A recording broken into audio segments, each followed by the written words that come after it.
Sunaramin to desa Beti maruka hegi ben sang bule Hera luka hegi ben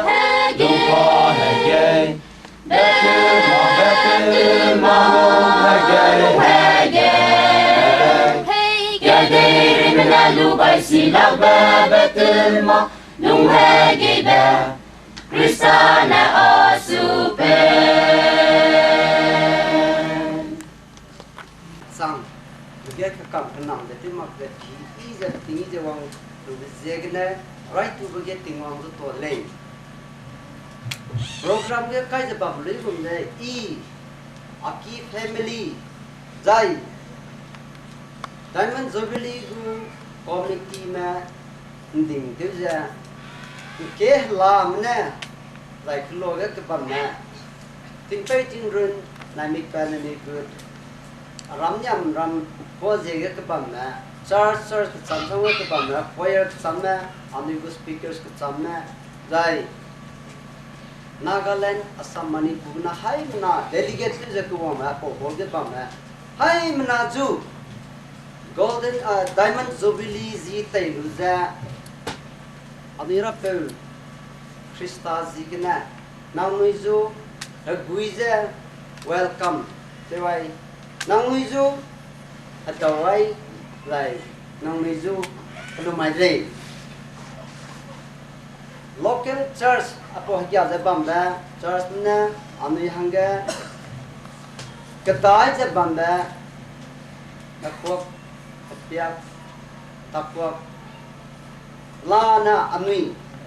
sui iza Jubillee gana takwa kat kana te apya kat kana sa speakers ham kat mui gana anui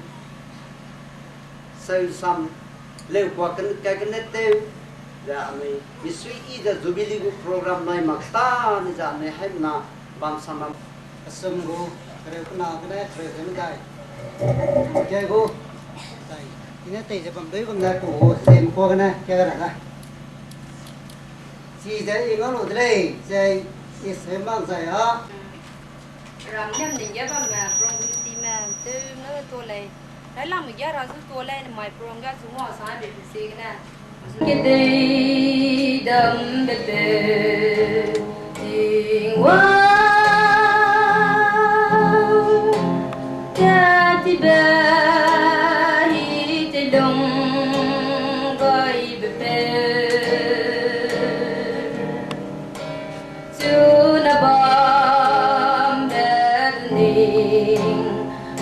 cầm lấy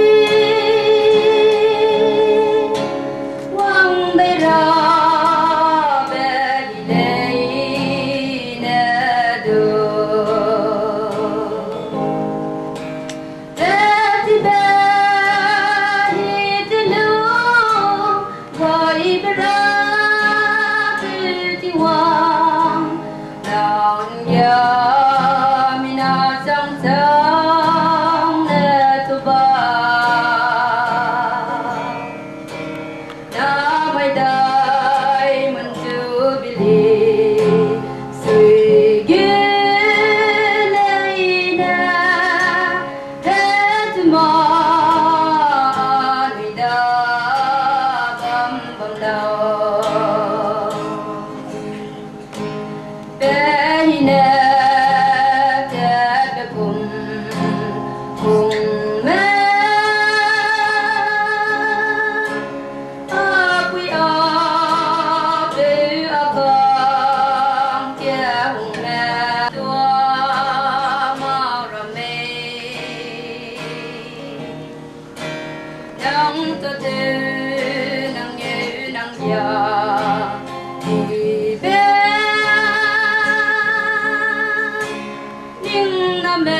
ina nge te zo bamba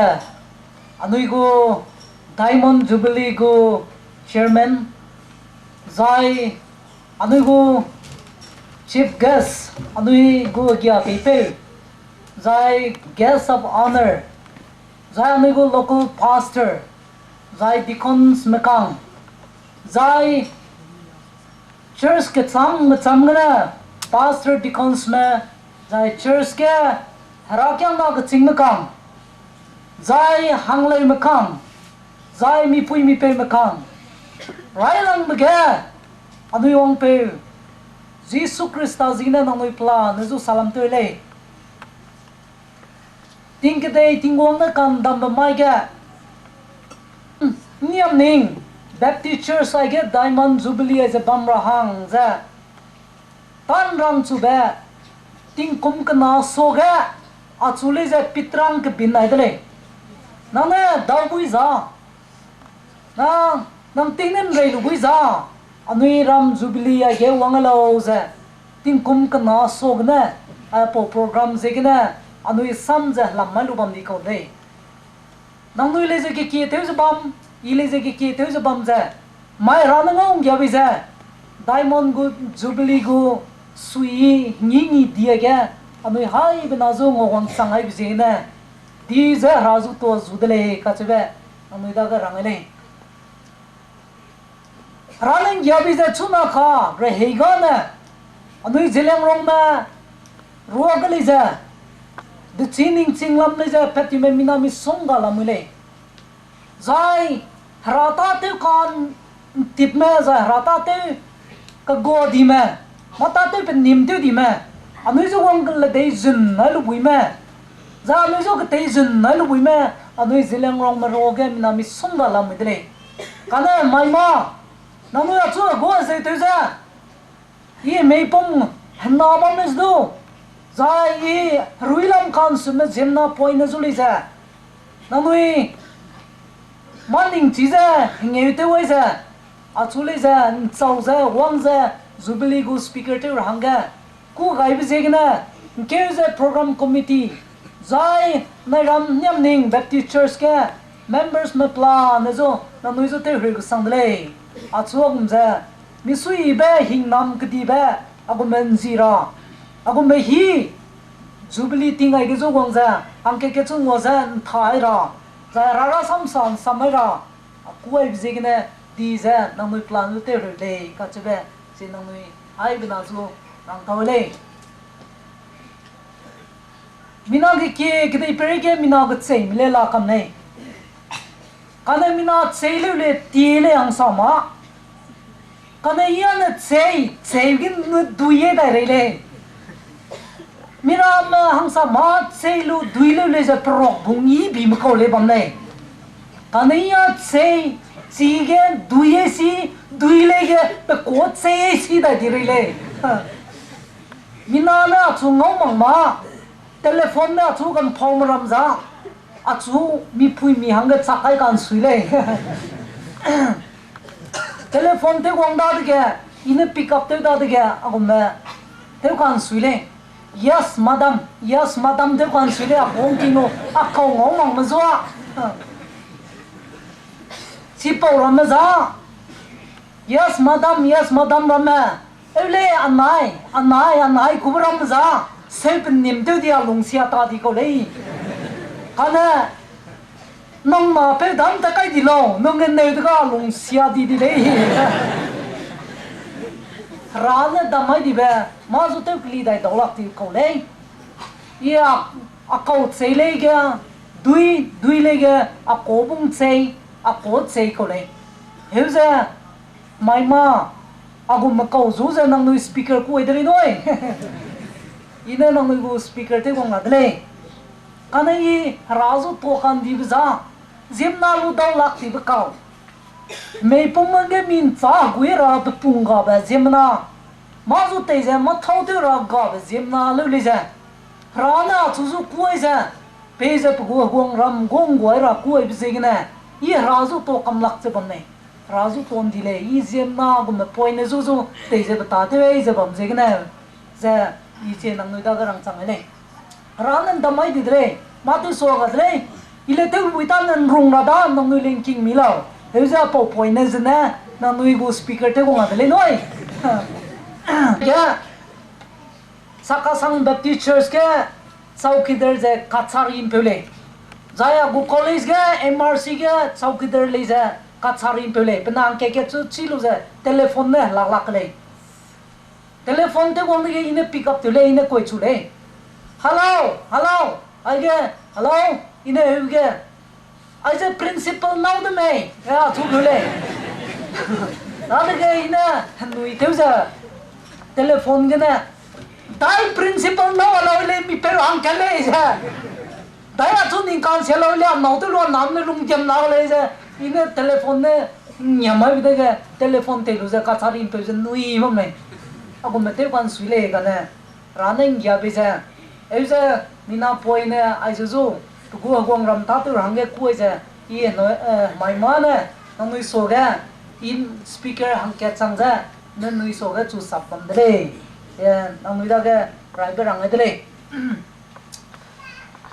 ai ga anui pau te ba za nu gu ke le dei ba anui pau mi rei banai wazi jin ba banai zo te re ga sang le kloi ge na hang nu na ga len hang za dimapur ge gong a ki ge gong ngai chang sing za a chu ngor hang ga in niam ni nga ge lokat chu te gong mak ta bam le achung ngora khangte ra za chu pui ra za panai je pum ro mai panai pum re wai za achu hang ngora akina hang achu pui chang sing za ama pi ju za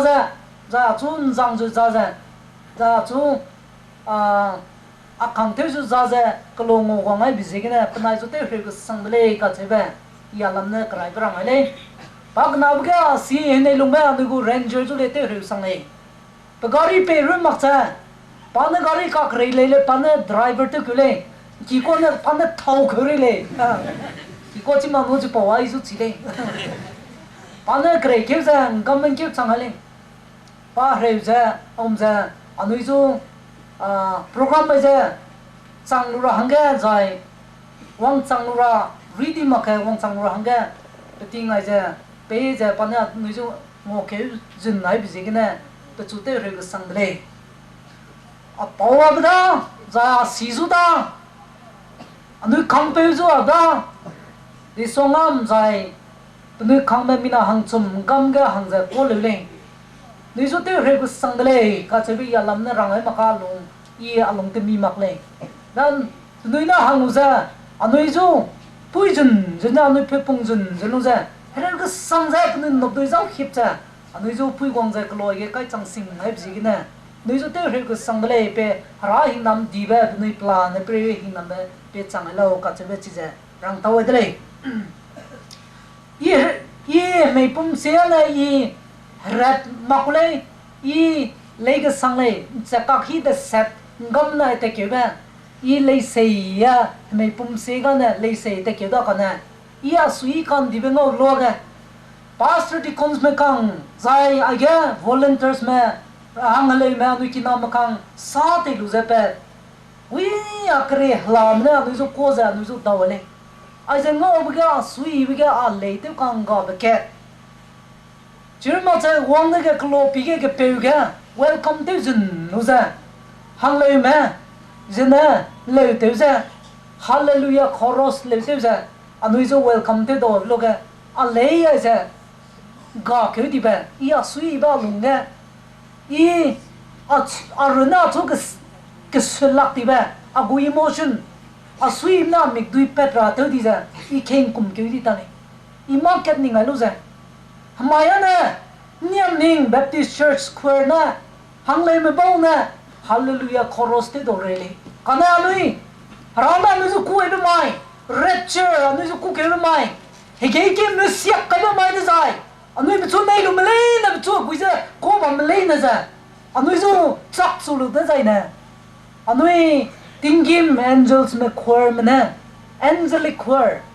tingim ke ne mu choir na anu zu le te do za anu zu welcome te do ra ba li ni nga lu za I asui ba amni dui ta ra te di anu zu te re ko sang le pe mi hung ke sang le a hang ge nang noi zo te ri sang nei pe ra ne hing nam di be pe lo ka chebe rang ane ima program ngazo mai ka mai wong toluzen mai kan to bete male ating nei le chak lak le zai wong zo wong chang lak pe bam ni zeng ne peting mai ne welcome mai ne wong le kan ne Niamning go Diamond Jubilee ke za i mai ka mai wong kan to le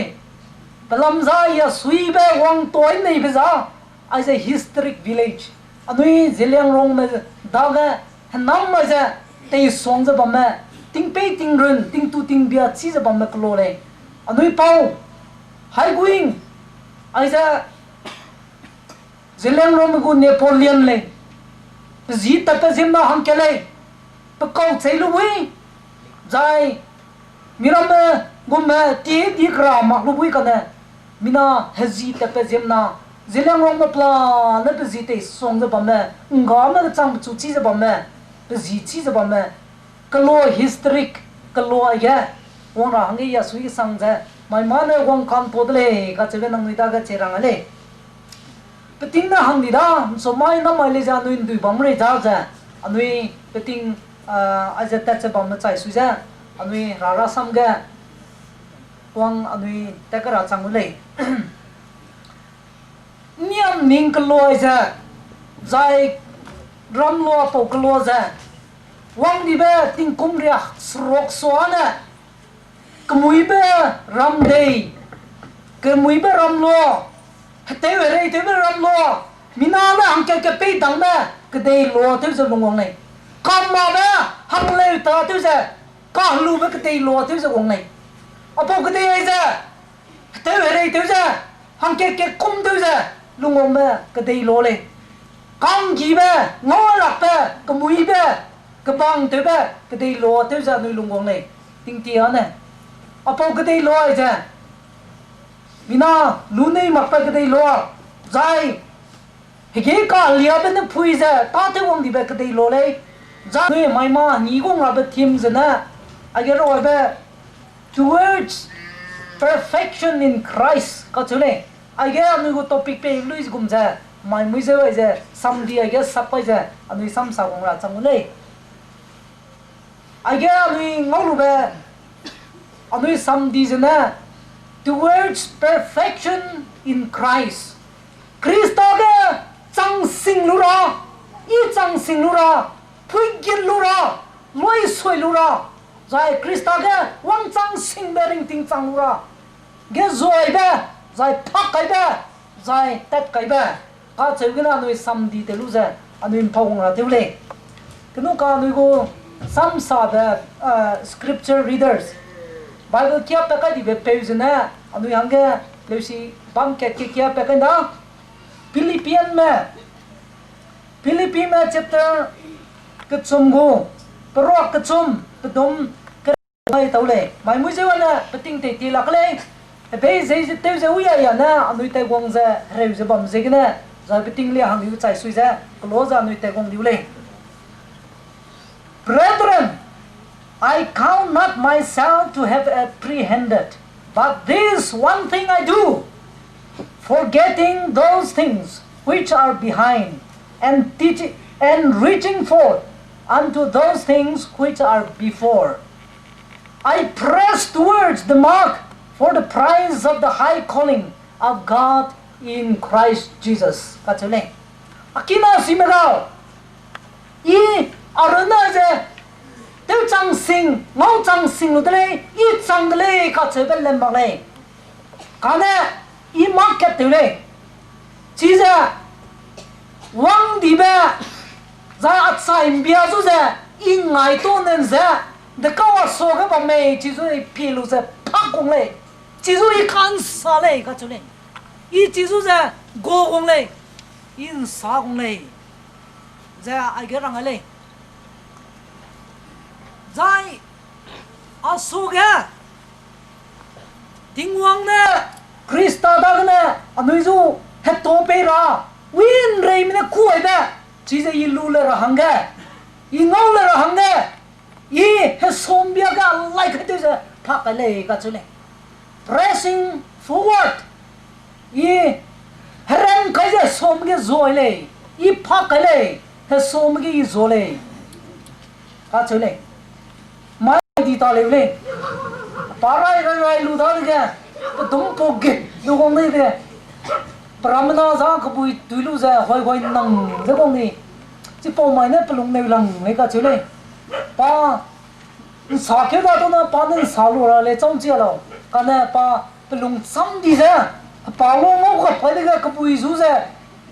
plan ne zo hinga me chang ra ni plan de ra Dibo can why the sun. Dibo can why the sun. Arapiu Arapiu. Sana tu suka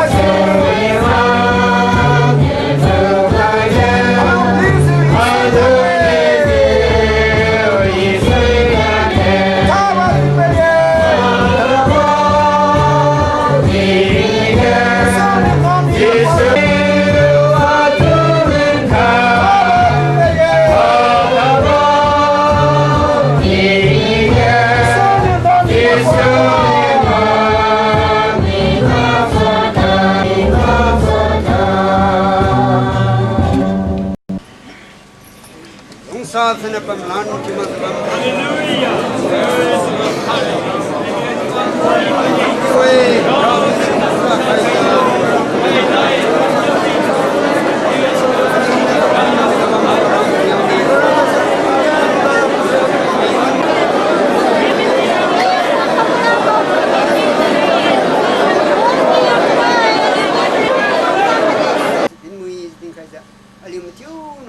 padam lutou lude alai zaini thiu de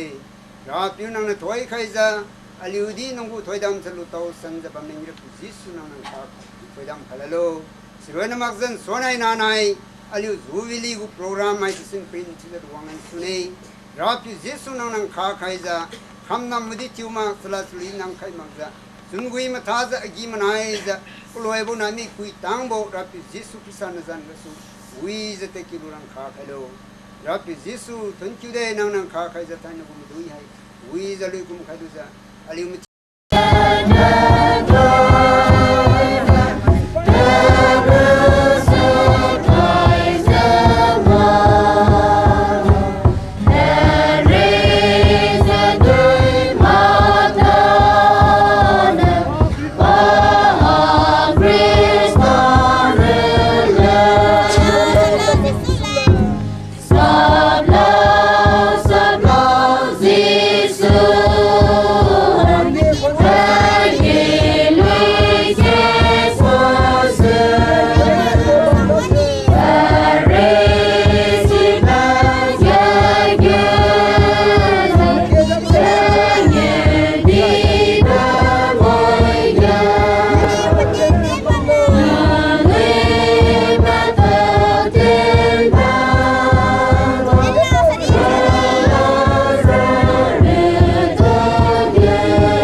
tula bisa pan meda tapi tula pada tab sempre beda dulu zawang leba spesial no za ne puinana poklong ber meda kana beda dulu da wang za sam kadui ba spes prom minister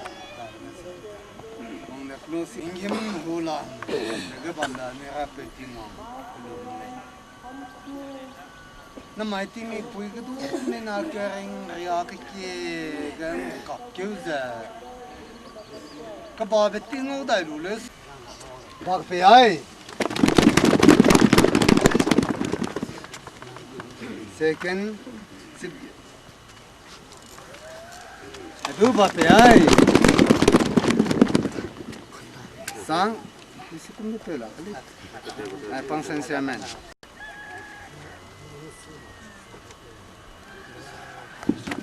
sang yes honor sang token pass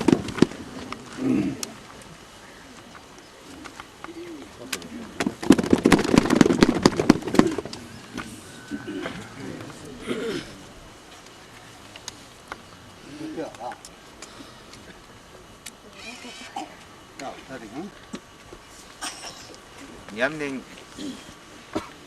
Baptist Church Niamwangbou Diamond Jubilee Memorial Stone IC Arapiu pindi madu bandalai yang sunai hanai yang Khristien sehingga kumsangnya aja mengyu benai Niamwangbou share my nephew Melinda Reverend and Marino Executive Secretary Diamond Jubilee Tingwang not putting khaddi dinam samsenga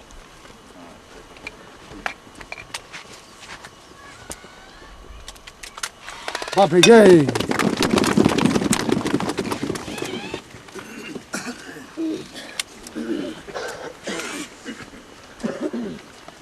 lutou gula ke zaro khai ba me witnessing stone Niamning Baptist Church Diamond Jubilee 1945 to 2005 Lubo emblem of Diamond Jubilee Niamning Baptist Church team toward perfection in Christ team khai ba me serve Jehovah faithfully hold dear the blessed stones of Christ Jesus, the man of spiritual maturity. Take joyful your affliction for Jesus who suffered for you. Compare those with his to yours. Serve him in availing wholeheartedly. Diversity should cause you glory. Created by Niamning Baptist Church, Millennium 2005 February 19. Để mà hình Arapiu cũng ra khen thêm. Khen ra đến nguồn bầu, Arapiu chúng tôi hồ. Cái này con point của Arapiu khaijiu. Cái này Niamning Baptist Church của Diamond Jubilee Stone unveiling của 25 Jantu. Thank you. Lepas kami buat kursi nak piti kau buat sini dah. Anak kupat kami buat yang buat kerja. Tapi sau kami masih nak ini tu. Nbumhiu poin kita sama mansi tapi jadi. Amen.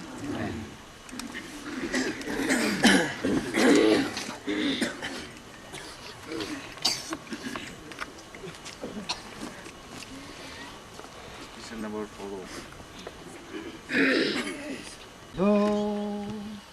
Rappeset was okay, Miss le Deus. Bonga di be, nuise pegai be. Bona sugai dele, fein some kuga. Bonga siguna, wang herolu.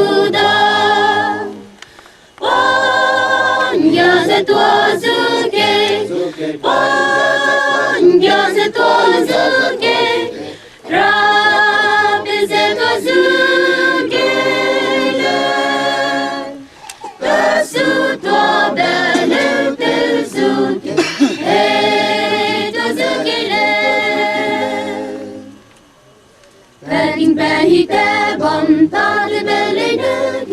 con ngô gai lê suy y be ting mi ge hình nam mi be pe gai be ra pe Tingwang le su la pe su to ro wan dui la le wan ya ze to zu ge wan ya ze to zu ge ra be ze to zu ge su to belle te zuke hey to zugile zubili zubili sui be mai sanga pensiana pe gai pese to zuke tingim yana ke sui ile te zetogu tingim zubili ze ile sangoda ya se to zuke ya se to zuke rab se to zuke pesu to bele te zuke hey to zuke le rab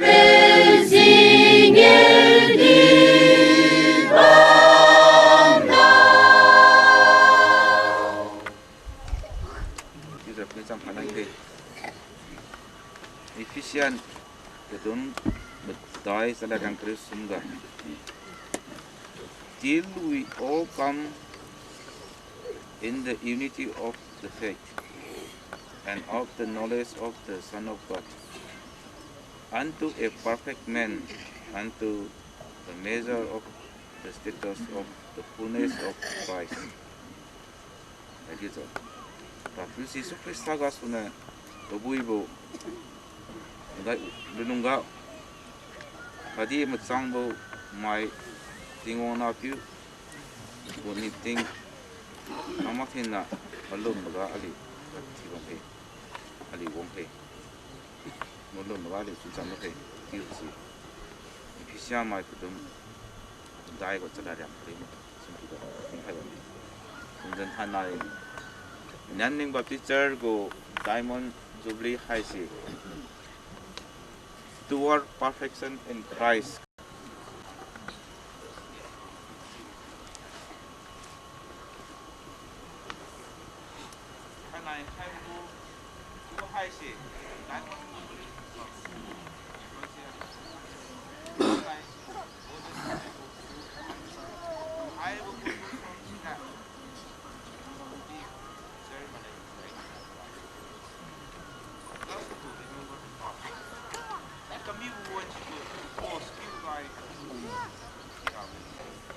Nationally,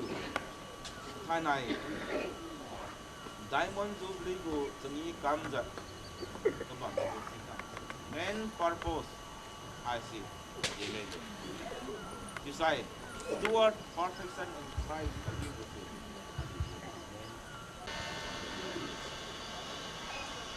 Niamning baptizer Changee.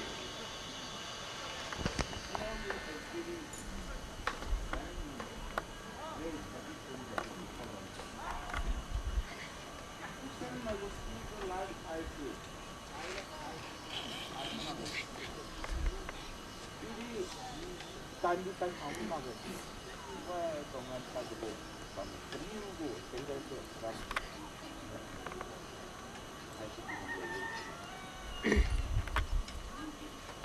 Nggak sasi, dah semua dah kaji tu. Dia bukan mah dah berfah bukan sejarah hal. Kami pun dah. Tingwang neribu tu khai pingaso. Diamond Jubilee Changee toward perfection in Christ. Kadih sudah alih kami. Changee mana dia? Alih local standard Changee bame, or Changee bame alih khai kamak khai kadih mana dia? Kadih kita. Tingwang na inspire kadih khai kadih. Buat kadih alih Jerman. Toward perfection in Christ. Khristien got the thang go lampura go diu se di ka so takara da. individual life का family life का और नाम को life का इसी पूरा नाम में खाती को nature से practice ही वाली से पूरा नाम ही खाती वाम तिंग से देकुम काम लो नाम ही खाती वाम बतिंग हुई बतिंग मजांग वाम पामनिंग मा कंग खाई साइ तो सिंपे तो कांग ना पका मा दुंग तो फिन बो दाबो और तो ली कुपिउ जानथिन जा खा दो सिना ना से था नाइ डायमंड जुबली काम का सॉरी परामी बो निकाम लो साइ तोर परफेक्शन इन क्राइस्ट काती उसे नाम में खाती बगो पचन थिउ मागो नेचर से बोलो नुसे आली हुगा कंटिन्यू थिउ जा तांचा माम साइ हाइ बो थिम सिना दि बो खिरा निकाम लो साइ तिंगो मा संग नंदी प्रॉमिस काम जा मेमोरीज सन हाइ सि थानाइ समसो खा सकुम को माइ तिंगोंग ना स्वीकमा बको हकम डायमंड जुबली को आली थिम खाइ लो जा आली ये लंता मी सा ना तिंगोंग मा संग नरा तो रानी बो ना तिंगोंग मा संग थाना डायमंड जुबली को सेलिब्रेशन को जो खाइ पर ना सेरा विथड्रॉ थिन हाइ जिंग सो राम नालो तबो टर्म मा नली खाइ खाथि बम दाले दि अमन मा बो बम दाले दि जुनसा बम दाले सुनि बम दाले ना मा खाथि बो नेचर सिरा नली मुइंगा बिदि नली बिंगा बिदि नली लुचुंगा दि कामलाम हासिरा तोर परफेक्शन इन क्राइस्ट दि गना र जोंग ताना गै खाथि वसे सिदे सिना कुम र नुगा क्राइम सं ता खाथि खाथि बि फिने दि न न्यू गिरि कि हांगमाइ और चार माइ खाथि माइ नली का क्या कबाम इन से थाना कोमिलो को द को हाइ मिलो फलाम रन थाना आलि त कुम जा ट्रो ता कमि बो डायमंड जुबली चंगी गा आलि बो लिम खाइ सि हकम नाम खाथि बगो ngam हिना फुट पालो जा नॉन माइ गो नेचर नॉन माइ सेटन माइ थि काम बगो काम हिना फुट पालो खिसा वाले जोन में ने खाथि से खाइ ससु सि हिना से ना को खाइ मिलो ना मंगाइ मिलो दिसान थाना डायमंड जुबली को सेलिब्रेशन को ब्लेसिंग से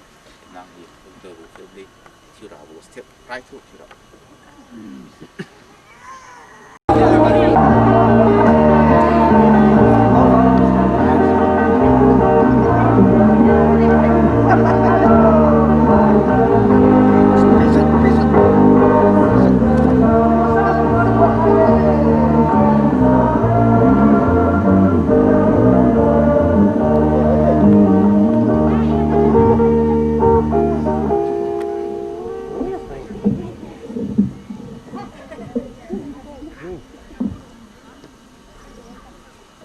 nang hai to di chi ye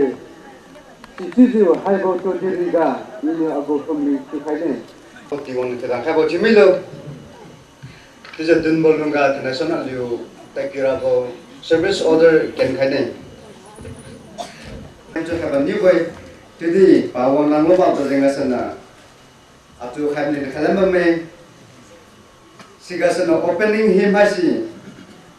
choir dukana we have a new whosoever will Khristien maduli kai sunja makai through whosoever will has you bisi have one bame she was an exhortation speech Reverend ID Tonway Pastor Natirama Teachers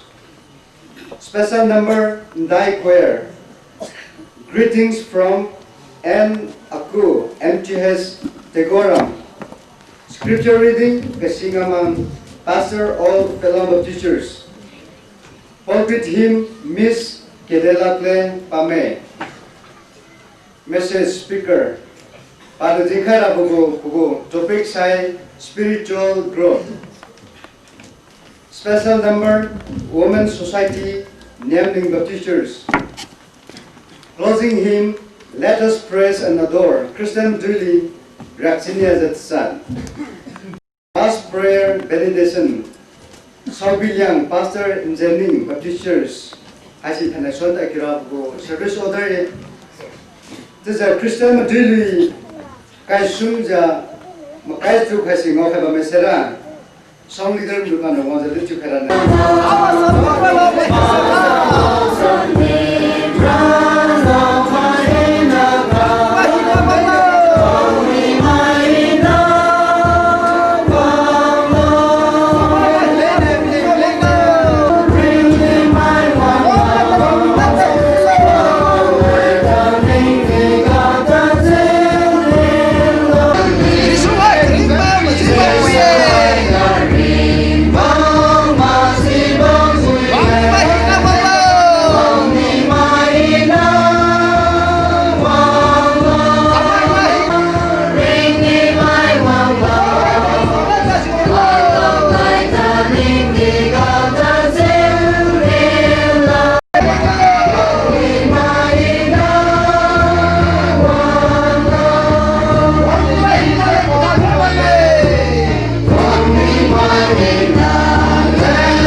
then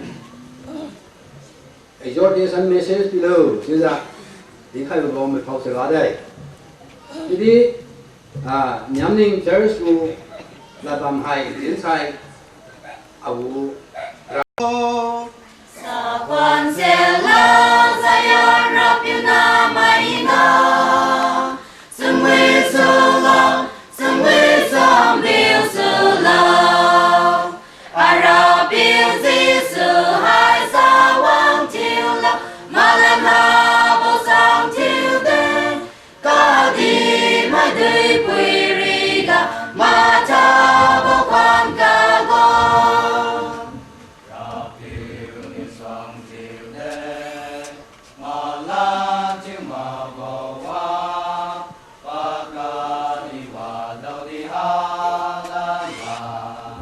Ali rata sune Zaya lam bu ga si Sun wi con yêu sene Hallelujah Hallelujah Ingen in za dung cha lo Đôi quê ga đi ram cùng ga lung Mai hina đi xem mi lo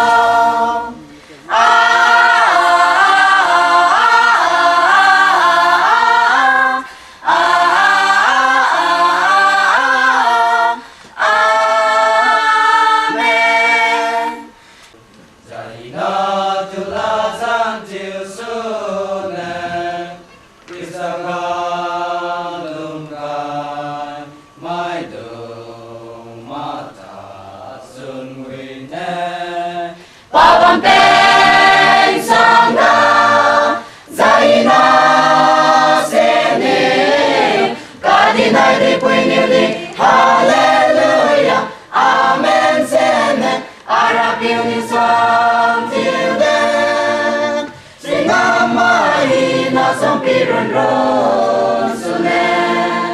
inga inza dung mi patu tan sune, pasoni na sang, Arapiu thiu sune, paku song pirun ron kai sune.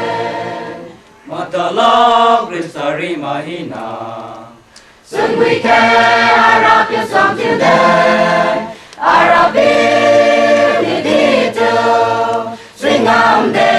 tingen kadih tu Stringam khai vide Arapiu ni song till then Sai tam kong tam tu Stringam khai sune Tu di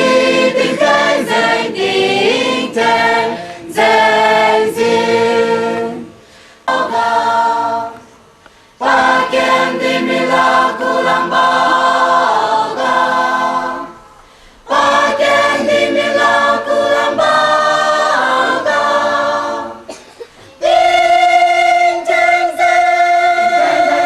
hallelujah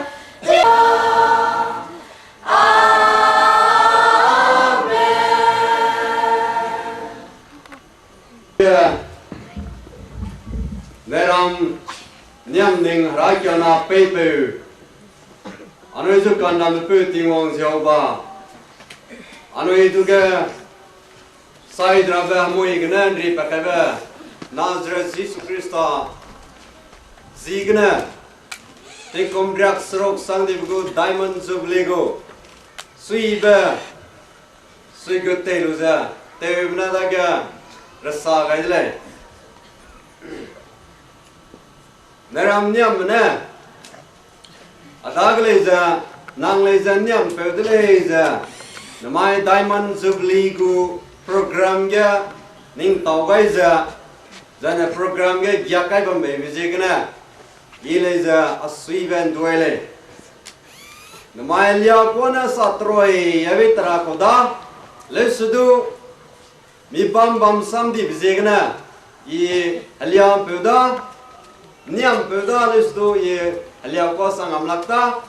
o zegna inka anka sa zema mokwa ye je kwana sara sangle Jubillee zan ko durang lo Leviticus kai mingegu kreu kat kreu kena kreu sena gan noi pie de zai na Jubillee ka sep zan dai kau sing mai ka sep za nang noi ngol gule Jubillee za in some khaddi Arapiu chapter 5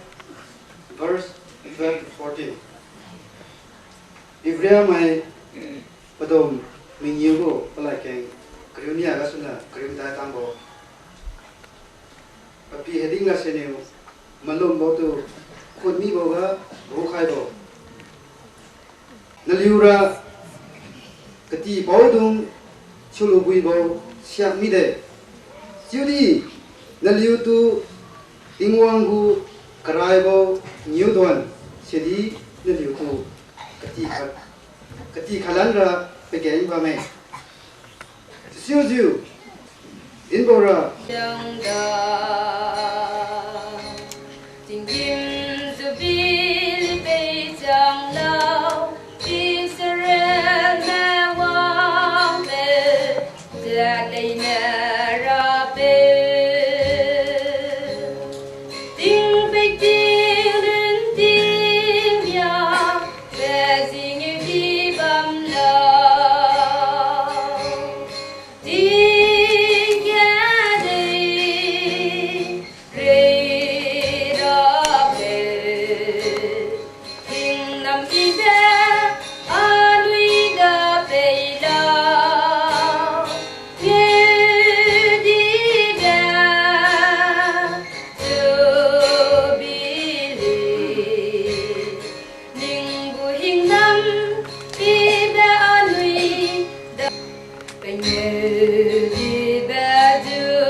Jubillee